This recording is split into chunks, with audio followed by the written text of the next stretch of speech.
National Nutrition Month, let's talk about how to tell if you're actually hungry or not and understanding your hunger and fullness cues, because I think this is a confusing topic if you haven't totally dove in yet into any sort of intuitive eating or gentle nutrition approach to nutrition. So first, let's talk about how to tell the difference between physical and emotional hunger. I just ate a sandwich for lunch. I'm showing you the dirty plate that has the balsamic vinaigrette on it because I'm going to use that sandwich as an example as I break down physical versus emotional hunger. So number one, physical and emotional hunger have some distinct differences. For physical hunger, it's normally going to come on pretty gradually from the last time that you ate. Usually about every 3 to 4 hours, and gradually you'll start to feel more hungry as the time passes. Whereas emotional hunger is pretty sudden and it comes on very suddenly. Another distinct difference between the two is that with physical hunger, you are more open to eating a variety of food choices. So for example, when I was making my sandwich, I know that I was physically hungry and I was just open to a lot of different choices of what we had in our kitchen and finally settled on a sandwich because number one, it was quick and easy and I'd actually waited a little too long to eat and I was pretty hungry. So I wanted something quick and easy. Number two, I knew it was going to give me carbohydrates with the bread. It would give me some protein and fat with the mozzarella cheese that I used. And then I added some lettuce as well. So extra vitamins, minerals, some fiber as well. And then I topped it with that balsamic vinegar. So again, I was open to a variety. That's what I ended up picking because I knew I wanted it to nourish my body, have a variety of food groups.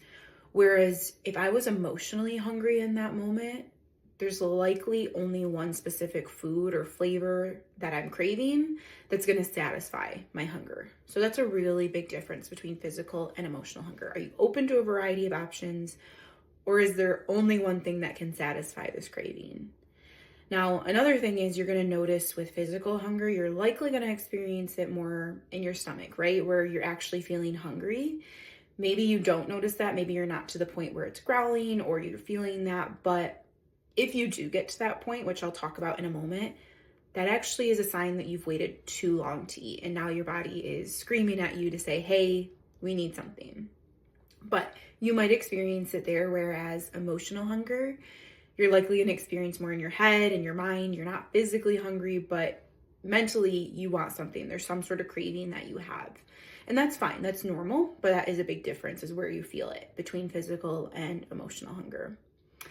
Now, the last distinct difference between physical and emotional hunger I would point out is that with physical hunger, you're likely going to feel pretty satisfied, or it's easier to feel satisfied afterwards because all you need to do is eat food and then you're good.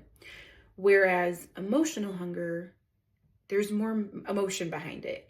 And you're likely to not feel satisfied from what you eat because there's another reason or something else that your body needs. It's not food, but you're using food in that moment to satisfy that need. But you likely aren't going to feel satisfied afterwards and maybe are going to continue to eat because it's hard to feel satisfied with emotional hunger. So those are the big differences between emotional and physical hunger. And now that we've broken that down, I want to get into some early signs of hunger and fullness. Earlier, I had already mentioned that you can get to the point where you're too hungry and your body is having to, in a way, scream at you to say, hey, we're hungry. This is the point where your stomach might be growling, you could feel weak, dizzy, fatigued, low energy. At this point, like I said, you've waited too long. So I want to talk about the subtle signs of hunger so that you can plan ahead or you can start to think about what you're going to eat before you get to the point where you're overly hungry. And then at that point, you might not have as much time to make the best choices or what's going to help you feel your best in that moment. So here are some subtle signs of hunger. Number one, thinking about food. I think this is the number one subtle sign that our body is starting to need energy and our blood sugars are dropping. And it is sending signals to our brain to say, hey, we're going to start thinking about food, because in a minute, it's going to be, maybe not a minute, but in a little bit, we're going to be really hungry. So if you're starting to think about food, this is a subtle sign that your body is hungry or it's going to need something soon. And if you're in this moment and you're trying to decide, am I physically hungry or is this emotional hunger? You can also look back, when's the last time that you ate? I think I mentioned earlier, usually about every 3 to 4 hours is when your body needs some more energy throughout the day. So if you look back and you're starting to think about food and it's been about 3 to 4 hours or it's getting close to that mark, this is likely a good sign that you're physically hungry and it's time to start thinking about something or making something so you can eat at the right time. Now, one last sign I want to talk about that could be a subtle form of hunger. And like I said, this also might be to the point where it's too late and you've waited too long. But if you have a lack of concentration, you're not feeling the most energy, lack of, again, focus if you're trying to do things, or having a hard time remembering or getting your words out, this is also a sign that you are physically hungry. And sometimes it's too late, or not too late, but you've waited too long and it's time to eat now. And sometimes that can actually be a subtle sign that you notice ahead of time, and once you eat, you feel better. Okay, so now that you know some more subtle signs of hunger, let's talk about subtle signs of fullness. One would be your taste diminishing as the meal goes on, because at the beginning, when we're physically hungry, the taste of the meal is likely going to be better to us. We're going to really enjoy it. We're going to notice the flavors more. And as we start to feel physically full, our taste buds are going to start to back off and the taste diminishes. We're not noticing the flavors as much, or maybe it's not tasting as good as we start to feel full. So that's one thing to look out for a subtle sign of fullness. Another one could just be slowing down in general on your meal. And it's always good to practice mindful eating and slow down and take your time and do some check-ins here and there, because you can notice this more that you're starting to slow down. And in general, it is better to take your time when you're eating and not be so fast. But if you start pretty quickly and you're starting to slow down, that's another good sign that you're starting to feel full and we want to slow down and maybe decide, do we want more or do we want to save this for later? But now that you know some subtle signs of your hunger and your fullness cues, let's wrap up with some challenges that can pop up with how to actually knowing if you're actually hungry and tuning into your hunger and fullness cues, and how to work through any guilt that you might feel for experiencing hunger as well. So a really common barrier or challenge I see to tuning into your hunger and fullness cues and being able to tell if you're actually hungry is if you're dieting or practicing some form of food rules or food restriction. So diet culture or any type of restrictive eating tunes us away from our hunger cues, and it teaches us not to trust our body because we're trying to follow maybe some sort of schedule with intermittent fasting, or we're cutting out entire food groups because we're following keto, or whatever the case may be. You likely are maybe even just eating less and not realizing it if you're trying to diet or change your eating habits in any way. And at some point, if we're not eating enough, or we're not getting all the right food groups, or we're also not eating on a nice consistent schedule to keep our blood sugar stable, our body is just going to stop sending us hunger cues.